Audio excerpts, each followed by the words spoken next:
இந்திய குற்றவியல் வரலாற்றில் மிக கொடூரமான வழக்குகளை பற்றி பேசும்போது நொய்டா நகரின் பெயர் ஒருபோதும் தவிர்க்க முடியாத ஒரு இரத்த கரையாகவே இருக்கும். ஒரு பெரிய கோடீஸ்வரரின் வீட்டின் பின்புறம் இருக்கும் சாக்கடை கால்வாயை போலீசார் தற்செயலாக தோண்டிய போது அங்கே வரிசையாக மனித மண்டையோடுகளும் சின்னஞ்சிறு குழந்தைகளின் எலும்புக்கூடுகளும் மூட்டை மூட்டையாக கிடைத்தன. காணாமல் போன 30க்கும் மேற்பட்ட ஏழை குழந்தைகளின் உடல்கள் அந்த நரகத்திற்குள் புதைக்கப்பட்டிருந்தன.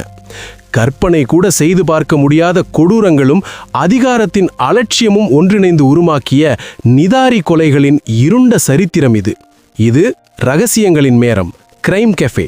சட்டத்தின் கண்களிலிருந்து மறைக்கப்பட்ட இதுபோன்ற அதிர்ச்சியூட்டும் உண்மைகளை தெரிந்து கொள்ள சப்ஸ்கிரைப் செய்யுங்கள். அந்த மரண வீட்டின் இருண்ட ரகசியங்களுக்குள் இப்போது நாம் பயணிக்கலாம். டெல்லிக்கு மிக அருகில் இருக்கும் இந்தியாவின் மிகவும் வளர்ந்த நவீன நகரங்களில் ஒன்று நொய்டா. பெரிய பெரிய தகவல் தொழில்நுட்ப நிறுவனங்கள், வானளாவிய அடுக்குமாடி குடியிருப்புகள், சொகுசு கார்கள் என எங்கு பார்த்தாலும் ஆடம்பரம் மட்டுமே நிறைந்த அந்த நகரின் ஒரு பகுதியான செக்டர் 31 நிதாரி என்ற ஒரு சிறிய கிராமம் அமைந்துள்ளது. இந்த கிராமத்தில் வசிக்கும் மக்களில் பெரும்பாலானோர் கூலி தொழிலாளர்கள், வீட்டு வேலை செய்பவர்கள், ரிக்ஷா ஓட்டுபவர்கள் என அன்றாட பிழைப்பிற்காக போராடும் ஏழை மக்கள். இவர்களின் வீடுகளுக்கு சற்று தொலைவில் D5 என்ற எண் கொண்ட ஒரு மிகப்பெரிய மிகவும் ஆடம்பரமான பங்களா இருந்தது. அந்த வீட்டின் உரிமையாளர் மொனிந்தர் சிங் பந்தேர் என்ற ஒரு பெரிய தொழிலதிபர். அந்த வீட்டில் அவருக்கு உதவியாக சமையல் வேலைகளை பார்ப்பதற்காக பணிபுரிந்தவன்தான் சுரேந்தர் கோலி. 2005 ஆண்டு தொடங்கி 2006 இறுதி வரை இந்த நிதாரி கிராமத்தில் ஒரு விசித்திரமான மிகவும் பயங்கரமான நிகழ்வு நடக்கத் தொடங்கியது. அந்த கிராமத்தைச் சேர்ந்த சிறுவர்கள், சிறுமிகள் மற்றும் சில இளம் பெண்கள் என அடுத்தடுத்து பலரும் திடீரென மர்மமான முறையில் காணாமல் போகத் தொடங்கினார்கள். விளையாடச் சென்ற குழந்தைகள் வீடு திரும்பவில்லை. வேலைக்கு சென்ற பெண்கள் மீண்டும் வரவில்லை. தங்கள் பிள்ளைகள் காணாமல் போன அதிர்ச்சியில் அந்த ஏழை பெற்றோர்கள் ஒவ்வொருவராக காவல் நிலையத்திற்கு ஓடினார்கள். ஆனால் அதிகார வர்க்கத்தின் அலட்சியம் அங்கே கோர தாண்டவம் ஆடியது. காணாமல் போனது ஏழை குழந்தைகள் என்பதால் போலீசார் அந்த புகார்களை காது கொடுத்து கூட கேட்கவில்லை. உங்கள் குழந்தைகள் எங்காவது ஓடிப்போயிருப்பார்கள், கூலி வேலைக்கு வேறு ஊருக்கு சென்றிருப்பார்கள் என்று கூறி அந்த பெற்றோர்களை அலட்சியமாக திருப்பி அனுப்பினார்கள். 2 ஆண்டுகளில் சுமார் 40க்கும் மேற்பட்ட புகார்கள் காவல் நிலையத்தில் கொடுக்கப்பட்டும் எந்த ஒரு முறையான விசாரணையும் நடைபெறவில்லை. நிதாரி கிராமத்து மக்கள் தங்கள் குழந்தைகளை தேடி கண்ணீருடன் அந்த வீதிகளில் அலைந்து திரிந்தனர். ஆனால் 2006 ஆண்டு மே மாதம் பாயல் என்ற 20 வயது பெண் காணாமல் போன பிறகுதான் இந்த வழக்கின் தலைவிதி மாறத் தொடங்கியது. பாயல் காணாமல் போன அன்று அவள் இறுதியாக மொனிந்தர் சிங் பந்தேரின் D5 வீட்டிற்கு சென்றிருப்பதை அவளது தந்தை கண்டுபிடித்தார். பாயலிடம் ஒரு மொபைல் போன் இருந்தது. அந்த போனின் சிக்னல் கடைசியாக அந்த வீட்டின் அருகேதான் துண்டிக்கப்பட்டிருந்தது. பாயலின் தந்தை நந்துலால் ஒரு சாதாரண கூலி தொழிலாளி என்றாலும் அவர் காவல்துறையை தொடர்ந்து நிர்பந்தம் செய்தார். நீதிமன்றம் வரை சென்று போலீசாருக்கு நெருக்கடி கொடுத்தார். வேறு வழியில்லாமல் 2006 ஆண்டு டிசம்பர் மாதம் 29 போலீசார் அந்த D5 வீட்டிற்குள் நுழைந்து விசாரணை நடத்த தொடங்கினார்கள். வீட்டின் உரிமையாளர் மொனிந்தர் சிங் பந்தேர் மற்றும் வேலைக்காரன் சுரேந்தர் கோலி ஆகியோரிடம் விசாரணை தொடங்கியது. ஆரம்பத்தில் சுரேந்தர் கோலி மிகவும் அமைதியாக தங்களுக்கு எதுவும் தெரியாது என்பது போல பேசினான். ஆனால் போலீசார் வீட்டை சுற்றி சோதனை செய்தபோது வீட்டின் பின்புறம் இருந்த சிறிய சாக்கடை கால்வாயை சுத்தம் செய்யும்படி கூறினார்கள். அந்த ஒரு நொடிதான் ஒட்டுமொத்த இந்தியாவையும் அதிர்ச்சியில் உறைய வைத்த ஒரு மிகப்பெரிய குற்றத்தின் கதவை திறந்துவிட்டது. அந்த பகுதியை கொஞ்சம் தோண்டிய உடனேயே மண்ணுக்குள் புதைந்திருந்த ஒரு மனித கை வெளியே தெரிந்தது. போலீசார் அதிர்ச்சி அடைந்து அந்த இடத்தை முழுமையாக தோண்ட ஆரம்பித்தார்கள். தோண்ட தோண்ட அங்கிருந்து அழுகிய மனித உடற்பாகங்கள் கிடைக்கத் தொடங்கின. அந்த பகுதி முழுவதும் ஒரு துர்நாற்றம் வீசியது. இது ஏதோ ஒரு பிணம் அல்ல, பல பிணங்கள் அங்கே புதைக்கப்பட்டிருப்பது போலீசாருக்கு புரிந்தது. உடனடியாக அந்த பகுதி முழுவதும் போலீஸ் கட்டுப்பாட்டிற்குள் கொண்டு வரப்பட்டது. மோப்ப நாய்கள் மற்றும் தடயவியல் நிபுணர்கள் வரவழைக்கப்பட்டனர். அந்த வீட்டின் சாக்கடை குழாய்கள், கழிவறை குழாய்கள் மற்றும் வீட்டை சுற்றியுள்ள அனைத்து பகுதிகளும் தோண்டப்பட்டன. ஒவ்வொரு நாளும் செய்திகளில் வெளிவந்த தகவல்கள் மக்களை பீதியில் ஆழ்த்தின. நிதாரி கிராமத்து மக்கள் அந்த வீட்டின் முன்பு கதறிக்கொண்டு கூடினார்கள். தங்கள் பிள்ளைகளின் கதி என்ன என்ற தவிப்பு அந்த பகுதி முழுவதும் ஒரு மரண ஓலமாக எதிரொலித்தது. ஆரம்பத்தில் காணாமல் போன குழந்தைகளின் வழக்குகளை அலட்சியம் செய்த காவல்துறை இப்போது என்ன செய்வதென்று தெரியாமல் விழிபிதிந்து நின்றது. ஒரு சிறிய கிராமத்தில் இத்தனை ஆண்டுகளாக ஒரு தொடர் கொலையாளி சுதந்திரமாக வேட்டையாடி கொண்டிருக்கிறான் என்ற உண்மை அப்போதே வெட்ட வெளிச்சமானது. அந்த வீட்டின் பின்புறம் நடந்த அகழ்வாராய்ச்சியில் அடுத்தடுத்து கிடைத்த தடயங்கள் போலீசாரின் இரத்தத்தையே உறைய வைத்தன. சாக்கடைக்குள் மறைத்து வைக்கப்பட்டிருந்த பிளாஸ்டிக் பைகளில் 31க்கும் மேற்பட்ட சிறிய மண்டையோடுகள், துண்டு துண்டாக வெட்டப்பட்ட மனித எலும்புகள், இரத்தக்கரை படிந்த குழந்தைகளின் ஆடைகள் மற்றும் சிறுவர்களின் காலணிகள் என அனைத்தும் தோண்டி எடுக்கப்பட்டன. அந்த பொருட்கள் ஒவ்வொன்றையும் நிதாரி கிராமத்து பெற்றோர்கள் அடையாளம் காட்டிய போது அங்கே எழுந்த அழுகுரல் அந்த நகரத்தின் ஆன்மாவையே உலுக்கியது. இத்தனை கொடூரங்களையும் செய்த சுரேந்தர் கோலியிடம் சிபிஐ அதிகாரிகள் தீவிர விசாரணை நடத்திய போது அவன் சற்றும் பதற்றமில்லாமல் அளித்த வாக்குமூலம் மனிதகுல வரலாற்றிலேயே மிக மோசமான ஒரு பக்கமாக அமைந்தது. D5 வீட்டிற்கு வெளியே வீதிகளில் விளையாடிக் கொண்டிருக்கும் குழந்தைகளை, குறிப்பாக ஏழை குழந்தைகளை சுரேந்தர் கோலி முதலில் நோட்டமிடுவான். மொனிந்தர் சிங் பந்தேர் வீட்டில் இல்லாத நேரங்களில் அந்த வீட்டின் இரும்பு கேட் அருகே வந்து நின்று குழந்தைகளுக்கு சாக்லேட், இனிப்புகள் அல்லது சின்னஞ்சிறு பொம்மைகளை காட்டி ஆசை வார்த்தை கூறுவான். அவனது வலையில் விழும் குழந்தைகளை வீட்டின் உள்ளே அழைத்துச் செல்வான். உள்ளே சென்றதும் ஈவு இரக்கமே இல்லாமல் அந்த குழந்தைகளின் கழுத்தை நெரிந்து கொன்று விடுவான். அதன் பிறகு அவன் செய்த காரியங்களை சாதாரண மனித மூளையால் கற்பனை கூட செய்து பார்க்க முடியாது. இறந்த உடல்களோடு அவன் வக்கிரமான உறவு கொண்டிருக்கிறான். அதன் பின்னர் தடயங்களை மறைப்பதற்காக சமையலறையில் பயன்படுத்தும் கத்திகளை கொண்டு அந்த உடல்களை சிறு சிறு துண்டுகளாக வெட்டி பிளாஸ்டிக் கவர்களில் அடைத்து வீட்டின் பின்புறம் உள்ள கழிவுநீர் கால்வாயில் வீசியிருக்கிறான். இந்த கொடூரத்தின் உச்சகட்டமாக அவன் நரமாமிசம் உண்ணும் பழக்கம் கொண்ட ஒரு மிருகமாக மாறியிருந்தான். சில குழந்தைகளை கொன்ற பிறகு அவர்களின் உடல் உறுப்புகளை எடுத்து அவற்றுடன் சமையல் பொருட்களை சேர்த்து சமைத்து சாப்பிட்டதாக அவன் அதிகாரிகளிடம் எந்தவிதமான குற்ற உணர்வும் இல்லாமல் கூறினான். இதை கேட்டுக்கொண்டிருந்த புலனாய்வு அதிகாரிகளே ஒரு கணம் அதிர்ச்சியில் உறைந்து போனார்கள். ஒரு மனிதன் எப்படி இவ்வளவு குரூரமான ஒரு அரக்கனாக மாற முடியும் என்று ஒட்டுமொத்த இந்தியாவும் அதிர்ந்தது. இந்த கொலைகள் அனைத்தையும் அவன் மிக நுட்பமாக ஒரு தொழில்முறை அறுவை சிகிச்சை நிபுணரை போல செய்திருந்தான். இதனால் இந்த வழக்கில் உறுப்பு மாற்ற மோசடி ஏதேனும் நடந்திருக்கலாமா என்ற சந்தேகமும் சிபிஐ அதிகாரிகளுக்கு எழுந்தது. ஏனெனில் பல உடற்பாகங்களில் உடலின் முக்கியமான உள் உறுப்புகள் காணாமல் போயிருந்தன.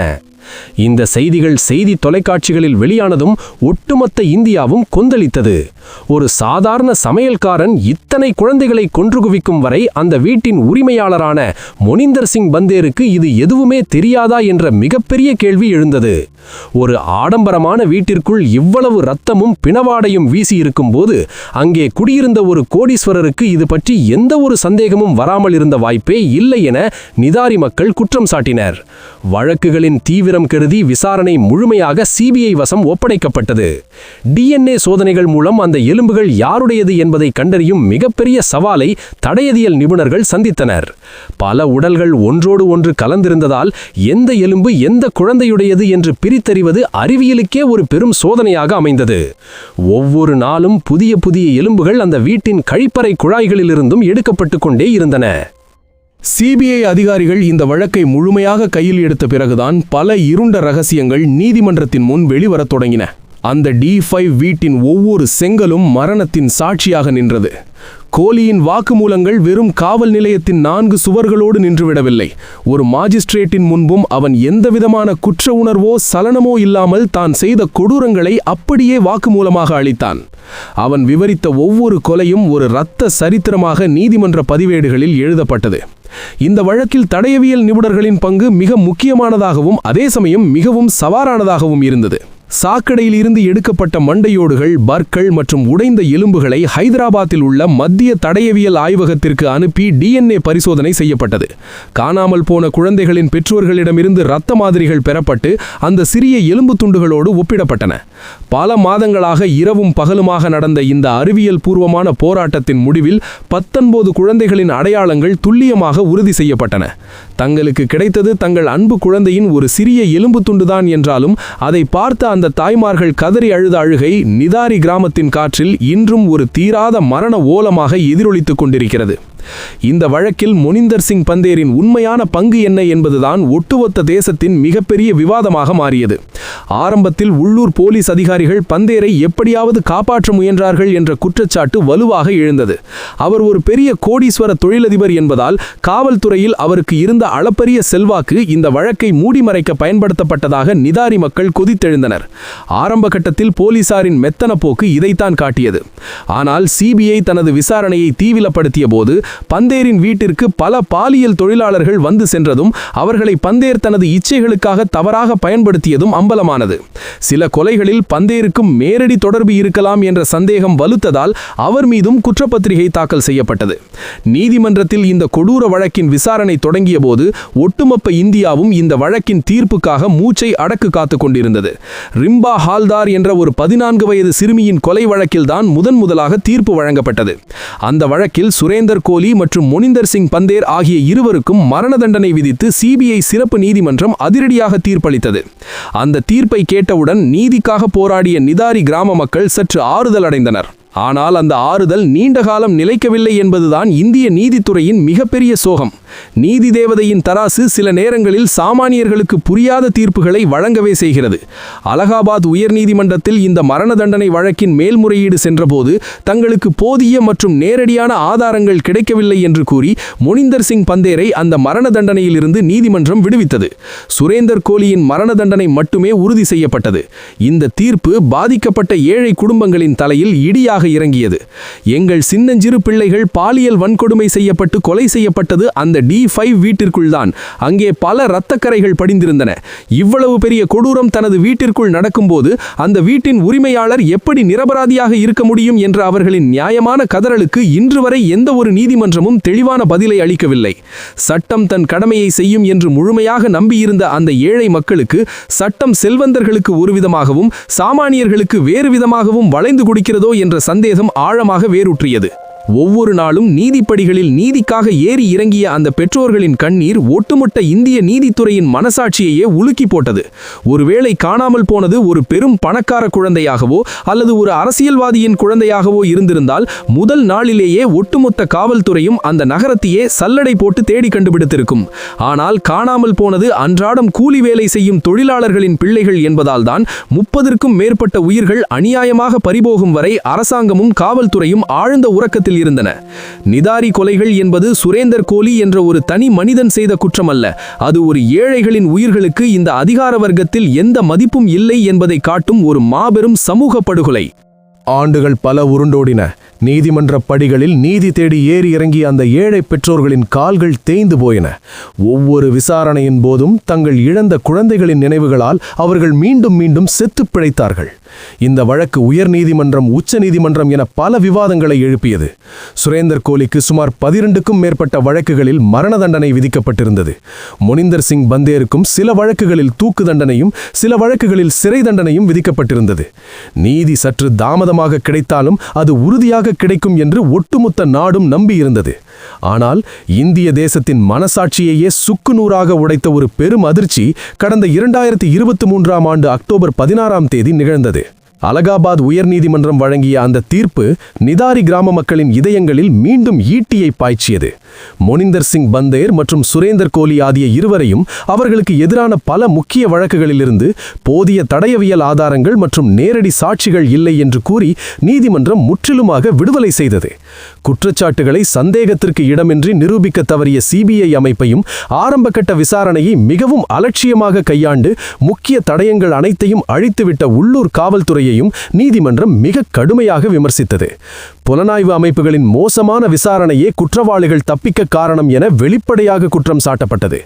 ஒரு சாதாரண கழிவுநீர் கால்வாய்க்குள் 30க்கும் மேற்பட்ட உடல்கள் கிடைத்த பிறகும் அவர்கள் எப்படி இறந்தார்கள் என்பதை சட்டத்தின் முன் நிரூபிக்க முடியவில்லை என்பது இந்திய குற்றவியல் புலனாய்வு துறையின் மிகப்பெரிய தோல்வியாகவே இன்றும் பார்க்கப்படுகிறது.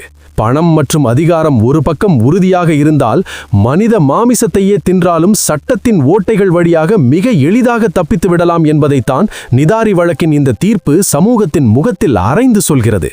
இன்று செக்டர் 31 இருக்கும் அந்த D5 என்ற சொகுசு வீடு யாரும் வசிக்காமல் புதர்மண்டி ஒரு பாழடைந்த பேய் பங்களாவைப் போல காட்சியளிக்கிறது. அந்த வீட்டின் இரும்பு கேட்டை தாண்டி செல்லும் ஒவ்வொரு முறையும் உள்ளே முடங்கி கிடக்கும் அந்த குழந்தைகளின் ஆன்மாக்கள் இன்றும் நீதிக்காக கதறிக்கொண்டிருப்பதை நிதாரி மக்களால் உணர முடிகிறது. சட்டம் தன் கடமையை செய்ய தவறியிருக்கலாம், ஆனால் நிதாரி கொலைகள் என்ற அந்த இரத்த சரித்திரம் காலத்திற்கும் மறக்க முடியாத ஒரு ஆறாத வடுவாகவே இந்திய வரலாற்றில் நிலைத்திருக்கும். ஒரு வீட்டின் பின்னால் ரகசியமாக நடந்த இந்த கொடூர கொலைகள் ஒருபுறம் இருக்க, ஒரு முழு நகரத்தையே தனது கட்டுப்பாட்டில் வைத்துக்கொண்டு அதிகார வர்க்கத்தின் துணையோடு அடுத்தடுத்து பல இளம் பெண்களை கடத்தி கொடூரமாக கொன்ற ஒரு நிழல் உலக தாதாவின் கதை உங்களுக்கு தெரியுமா? நமது அடுத்த வீடியோவில் 1980களில் ஒட்டுமொத்த சென்னையை நடுங்க வைத்த தி ஆட்டோ சங்கர், அதாவது சென்னையை நடுங்க வைத்த நிழல் உலக தாதா வழக்கை பற்றி பார்க்க போகிறோம். அரசியல்வாதிகளையும் அதிகாரிகளையும் தன் கைக்குள் வைத்திருந்த அந்த தொடர் கொலைகாரனின் இருண்ட பின்னணியை தெரிந்து கொள்ள தயாராக இருங்கள். நிதாரி கொலைகள் நமக்கு விட்டு செல்லும் மிகப்பெரிய பாடம் ஒன்று இருக்கிறது. ஒரு சமூகத்தில் விழிப்புணர்வு இல்லாமல் போனால் அங்கே ஏழைகளின் உயிர்களுக்கு எவ்வித பாதுகாப்பும் இருக்காது. அந்த பெற்றோர்கள் தங்கள் சின்னஞ்சிறு பிள்ளைகளை காக்க போராடினார்கள். காவல் நிலையத்தின் வாசலில் கண்ணீரோடு நின்றார்கள். ஆனால் அதிகார வர்க்கம் அவர்கள் குரலுக்கு செவி சாய்க்கவில்லை. ஆரம்பத்திலேயே காவல்துறை விழித்திருந்தால் அத்தனை உயிர்களையும் காப்பாற்றி இருக்க முடியும். ஒரு ஜனநாயக நாட்டில் நீதிக்கான போராட்டம் எப்போதும் ஓயக்கூடாது. இதுபோன்ற மறைக்கப்பட்ட உண்மை சம்பவங்கள் மற்றும் இரத்த முறைய வைக்கும் கிரைம் கதைகளை தெரிந்து கொள்ள ரகசியங்களின் நேரம் கிரைம் கஃபே சேனலை மறக்காமல் சப்ஸ்கிரைப் செய்யுங்கள். நிதாரி வழக்கின் தீர்ப்பு நியாயமானது என்று நீங்கள் நினைக்கிறீர்களா? குற்றவாளிகள் சட்டத்தின் பிடியிலிருந்து தப்பிக்க யார் முக்கிய காரணம்? உங்கள் கருத்துக்களை மறக்காமல் கமெண்டில் சொல்லுங்கள். இந்த வீடியோவை லைக் செய்து உங்கள் நண்பர்களுக்கும் பகிருங்கள். மீண்டும் ஒரு அதிரடி மர்மத்துடன் சந்திப்போம். மர்மங்கள் விலகட்டும்.